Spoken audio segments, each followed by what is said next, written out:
Donc nous allons continuer le Tanya d'hier. Hier, donc, nous sommes arrivés à la conclusion qu'un Benoni, c'est quelqu'un qui ne transgresse aucun péché, ni dans le domaine du négatif, ni dans le domaine du positif.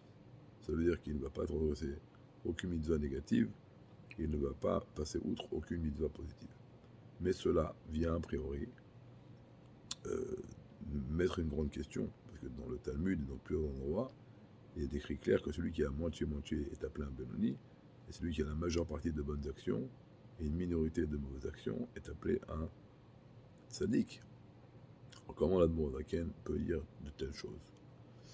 Explique le Rabbi Zazaken qu'il y a deux choses. Il y a ce qu'on appelle le Shem HaTorah, la vraie définition de l'homme, et le Shem HaMushal. Ça veut dire le Shem HaMushal, c'est l'adjectif, l'attribut qu'on va donner à un homme, pas en fonction de son entité profonde, qui vraiment il est, mais comment il s'est comporté. Donc un homme qu'on va juger, et on va voir qu'il a une majeure partie de bonnes actions et une minorité de mauvaises actions. Il sera appelé un tzaddik, mais pas tzaddik au sens propre du terme, qu'il n'a pas d'Yetzirah, qu'il est pur, qu'il n'a pas de bagarre. Non, tzaddik, ça veut dire qu'il est sorti, il a eu une justice dans son domaine, dans ce jugement-là, il est sorti méritant. Mais le vrai qualificatif de tzaddik, il s'attribue à un homme qui n'a pas de Yetzirah, comme David Amelech a dit que son cœur était vide de Yetzirah. Il emploie le mot halal. Le mot halal peut s'expliquer comme vide, donc son cœur, lui, dans son côté gauche, il n'avait pas Yetzirah, ou alors qu'il l'a tué. Un halal, c'est exactement comme un mort.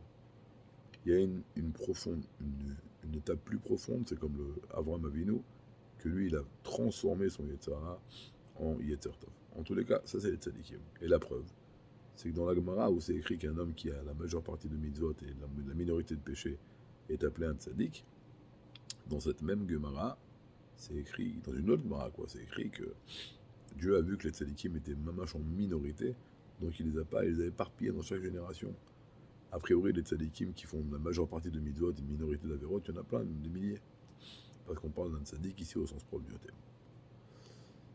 Maintenant, l'Admor Zaken commence à dire que chaque juif, en réalité tout le Tanya est basé sur cette notion, a deux âmes à l'intérieur de lui. Il a deux systèmes complets. On a une âme divine et une âme, là ici il appelle naturelle. Elle s'appelle également l'âme animale, l'âme naturelle, l'âme de vitalité. Pourquoi ici il appelle l'âme de vitalité? Parce que la première étape de cette âme, c'est qu'elle s'habille dans le corps pour faire vivre le corps. Pourquoi? Ça c'est la première expression de notre âme animale. Que l'homme existe. Il a une entité. Donc il a une volonté. Donc il existe, il y a lui. Dès qu'il y a lui, tout est ouvert.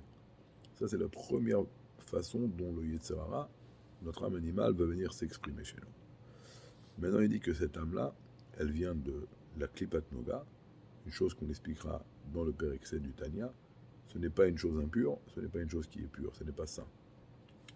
Mais ça voile, comme une clipa qui voile sur le... Comme par exemple, il y a une noix, il y a au-dessus une écorce qui voile sur le fruit qui est à l'intérieur. L'écorce de la pastèque voile sur la pastèque. L'écorce de la banane voile sur la banane. Donc ça, c'est notre première âme. Chaque chose dans le monde est composée de quatre choses qui sont de l'eau, du vent, du feu et les autres. Le feu, l'eau, le vent et... Bon, on va expliquer. Alors, dans notre âme, il y a le feu, notre âme animale. De là vient notre colère et notre orgueil. De l'eau qui est à l'intérieur de notre âme animale va venir l'envie de vouloir toujours se procurer des plaisirs. Comme l'eau. S'il n'y avait pas d'eau dans le monde, il n'y aurait pas de récolte, donc les vaches n'auraient pas de quoi manger, donc on n'aurait pas de plaisir. L'eau met en relief les plaisirs. Le vent, c'est tout simplement d'être capable de s'asseoir, manger des glibettes et parler du vent, parler des bêtises. Et de là va venir donc la moquerie, de se prendre pour quelqu'un alors qu'on sait qu'on n'est rien. Du vent, faire du vent. Et puis après, on a la poussière. La poussière, quand on la jette, elle tombe du haut vers le bas. Ça, c'est la tristesse, la paresse. On a envie de faire. On connaît ça.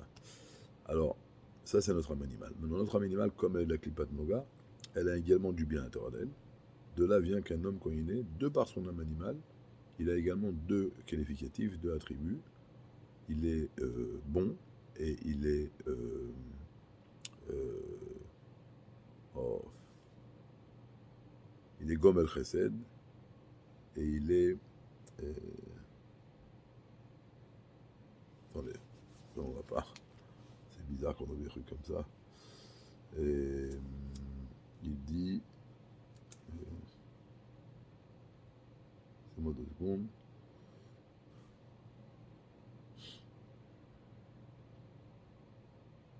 Ah, il est miséricordieux.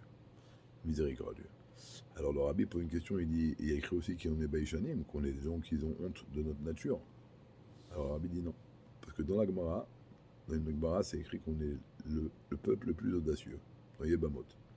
Dans Betsa, c'est écrit on a honte. L'audace et la honte, c'est le contraire. Ben, le Maharsha, un des grands commentateurs de la Gemara, explique comme ça. Un juif, quand il naît, il n'a pas la honte. Il a la pitié, il a la bonté, mais il n'a pas la honte. Quand est-ce qu'il peut avoir la honte? S'il va étudier la Torah. Il n'y a que la Torah qui peut acquérir à un juif ce sentiment de honte. Maintenant, un goy, il a également une âme comme nous, mais lui, elle a des 3 portes d'impureté. Et donc, il n'est pas capable de faire du bien pour autrui en faisant abstraction de sa propre personnalité. L'être humain, dans sa nature, il est complètement égocentrique. Un juif, de par son âme juive, peut sortir de cet égocentrisme. Maintenant, même le goy, s'il va prendre sur lui le joug divin dans ses 7 mitzvot, il va pouvoir faire monter de grade son âme animale, qu'elle ne sera plus les 3 portes d'impureté, mais qu'elle va également être de la porte, comme nous, de la Klipat Noga. Voilà, c'est le Tanya d'aujourd'hui, on continuera demain.